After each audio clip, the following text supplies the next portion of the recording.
BWB, the Book Talk Show. Today we are diving into two powerful lessons from literature and life from the book The Oliver Burkeman 400 Weeks Time Management for Mortals and Ernest Hemingway The Old Man and the Sea.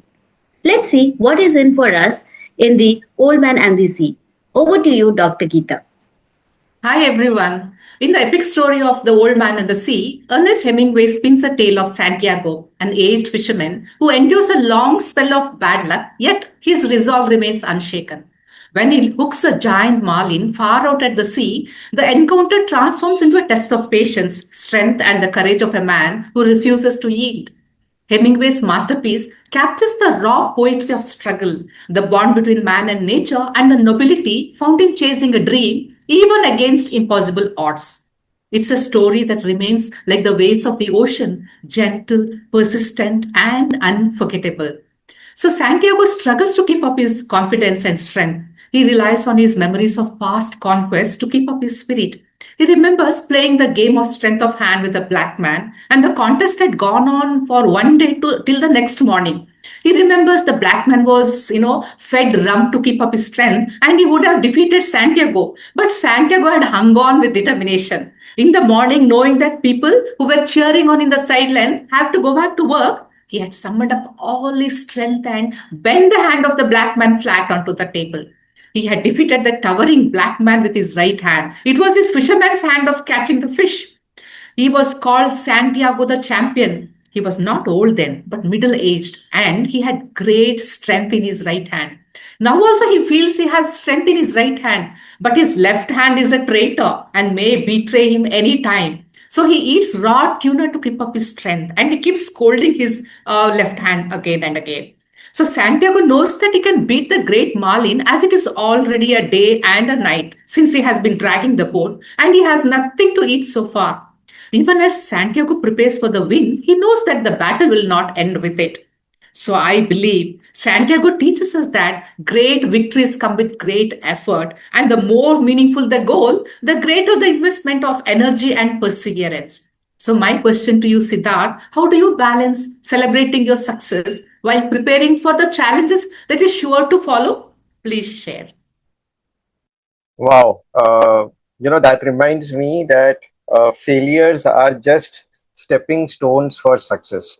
So whenever I get reminded of, a failure moment, I just remember what my father used to say, that if you can live in this failure and you can enjoy this failure, it will become a lesson in your life you will never forget, and that will become not only a memorable moment for your when you actually succeed, but also you will deeply get benefited from it, because these failures are also the moments where you have worked hard a lot, and in your hard work you have just spent maybe a lesser time, but now you will be more cautious, and you will work towards, you will know where your pitfalls are, and you will prepare for them as well.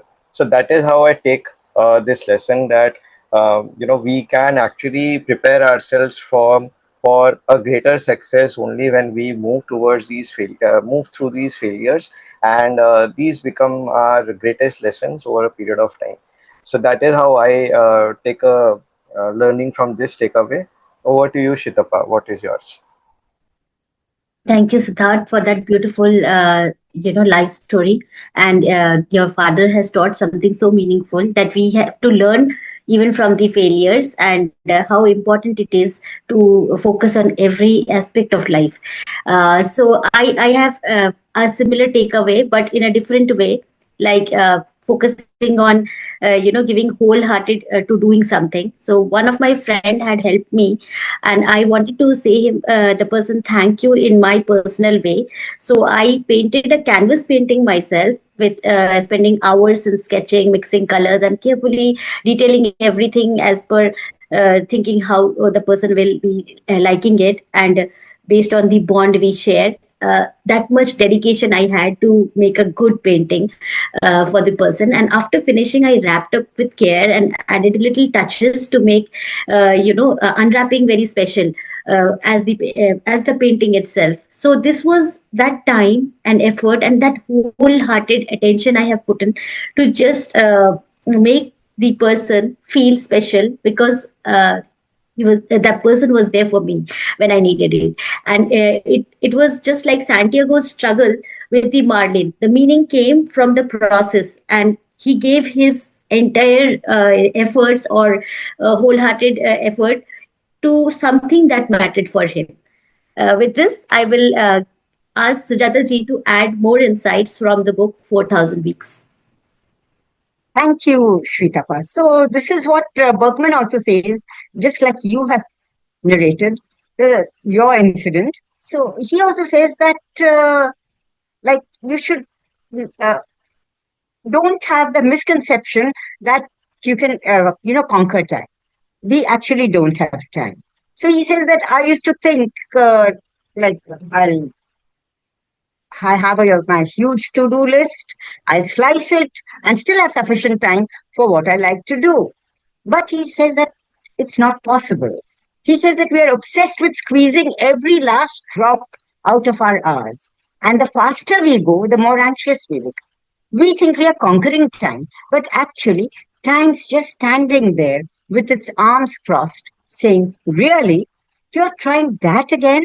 Berkman says, stop chasing efficiency for efficiency's sake. Lean into slowness, do things deeply, even if it's inefficient. And that's exactly what Santiago does in The Old Man and the Sea.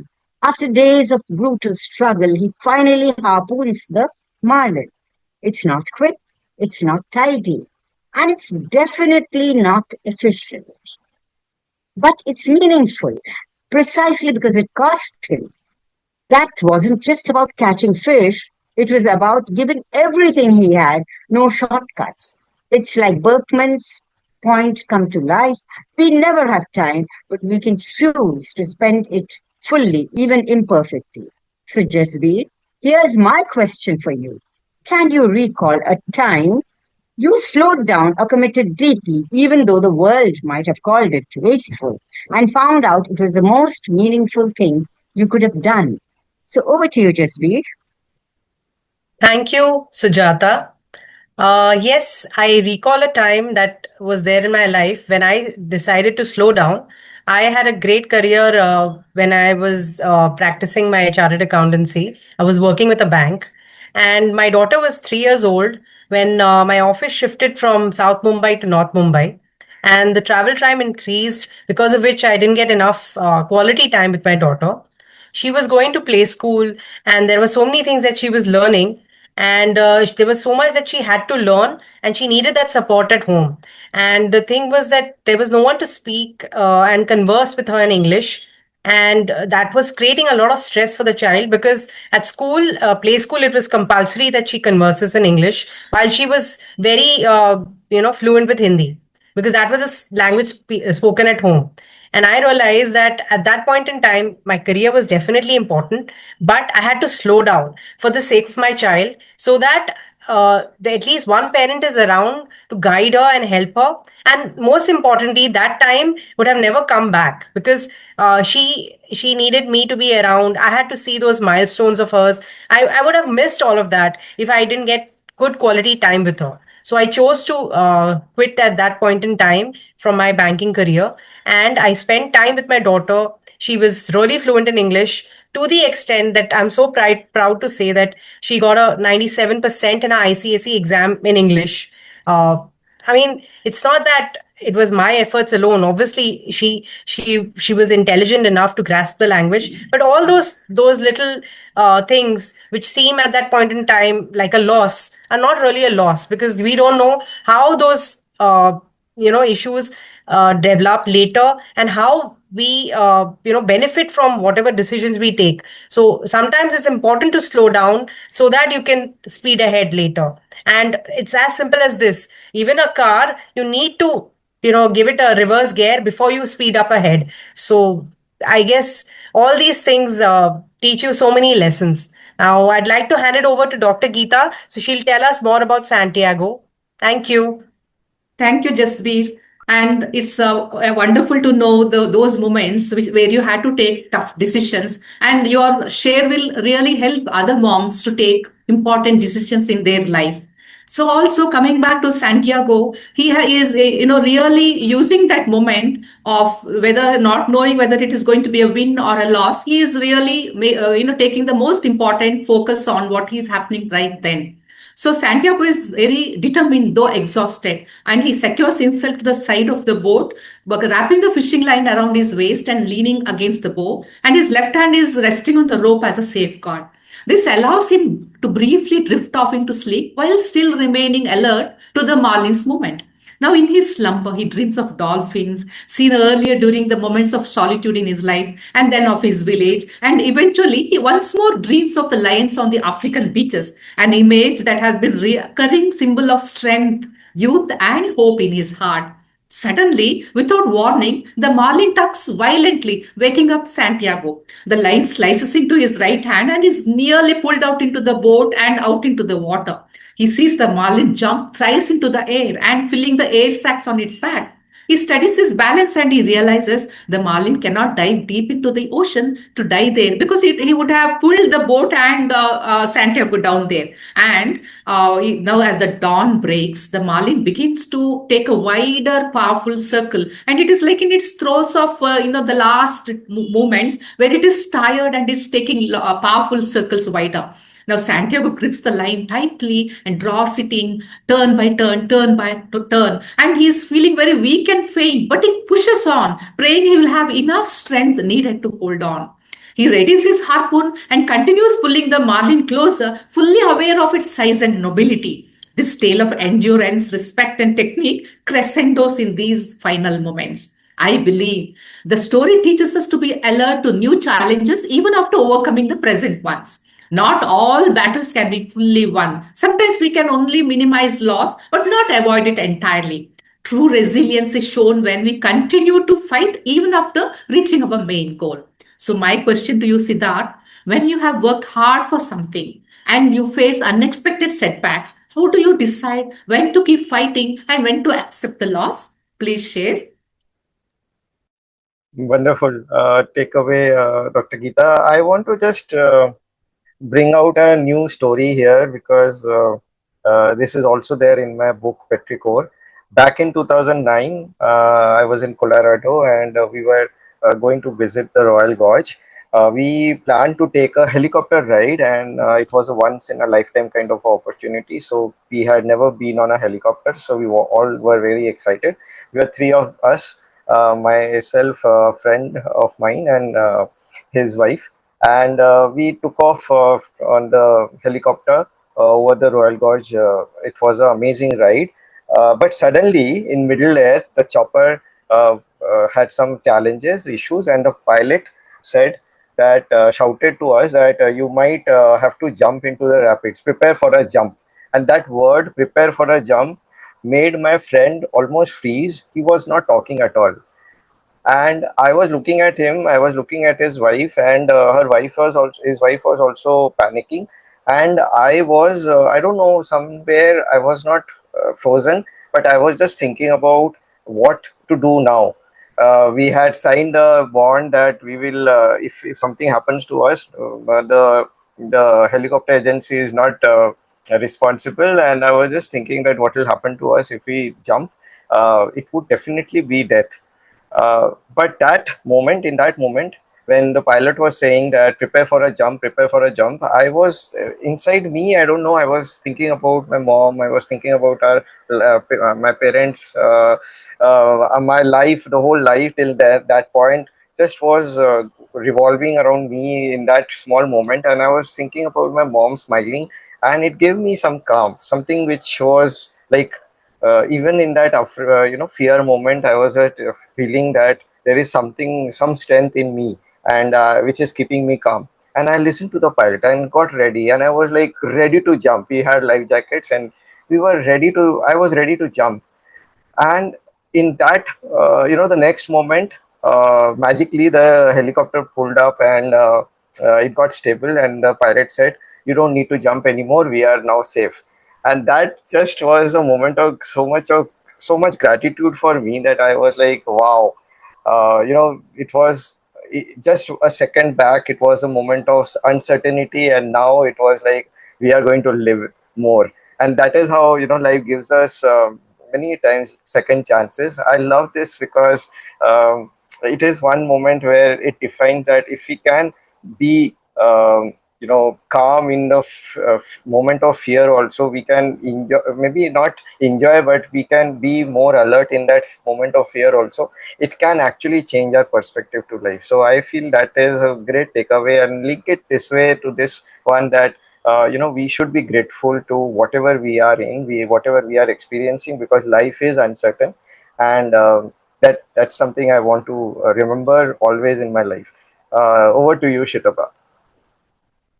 Thank you, Siddharth, for such a inspiring life lesson again, and lot of learning to even from setbacks we learn, and they are the greatest teachers. So uh, with this I connect with time and patience and all the all the frustration around it.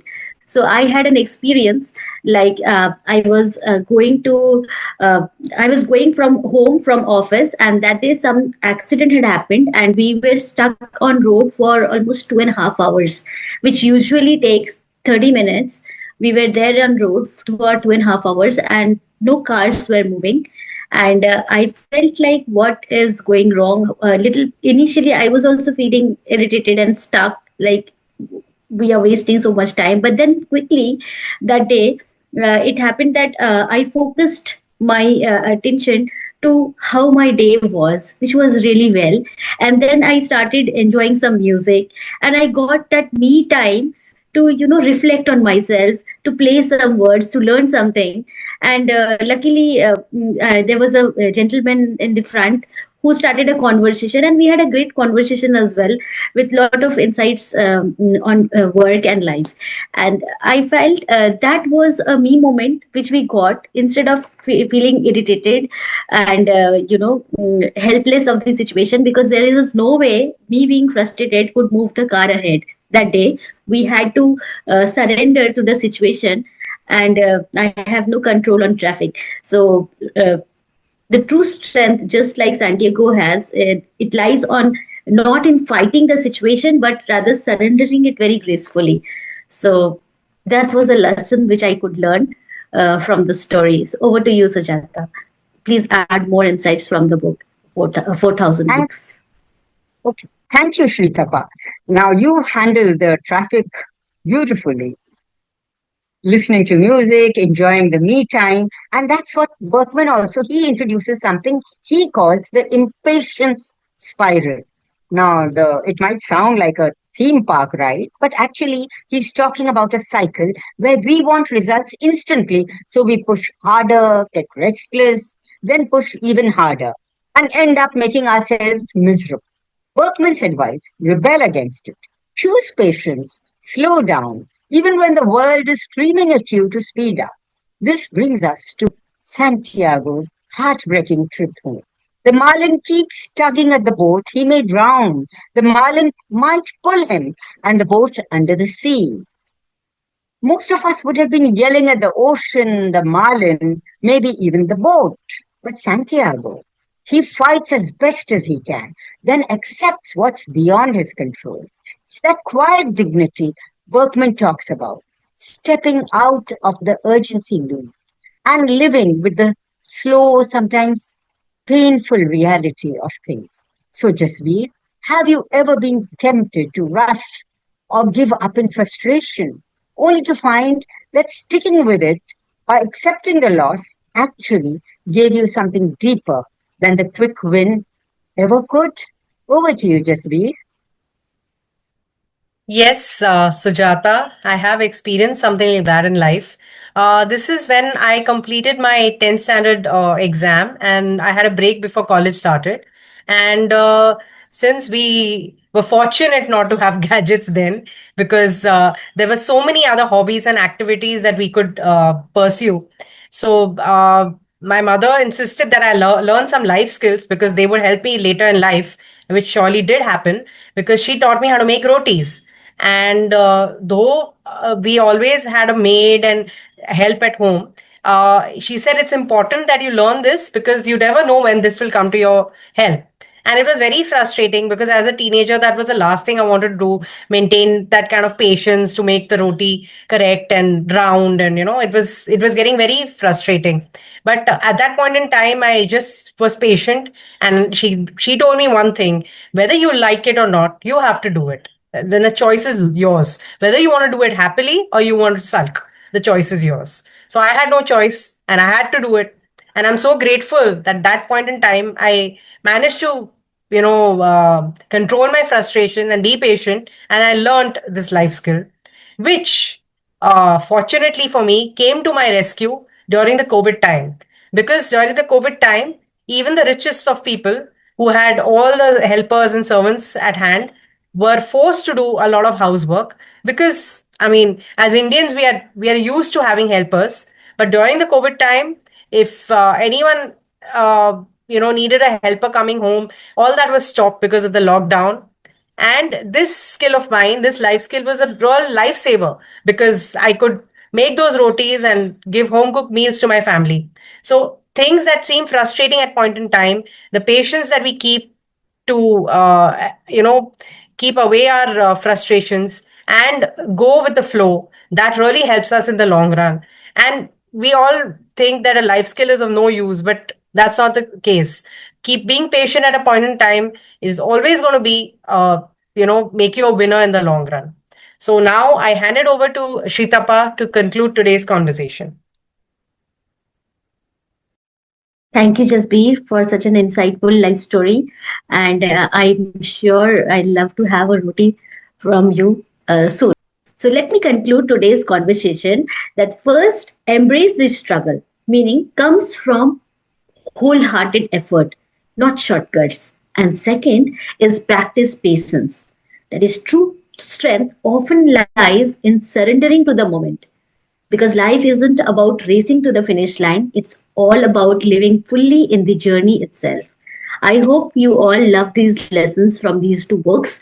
With this, I would like to conclude today's conversation and these two books. Bye bye, Tata, take care.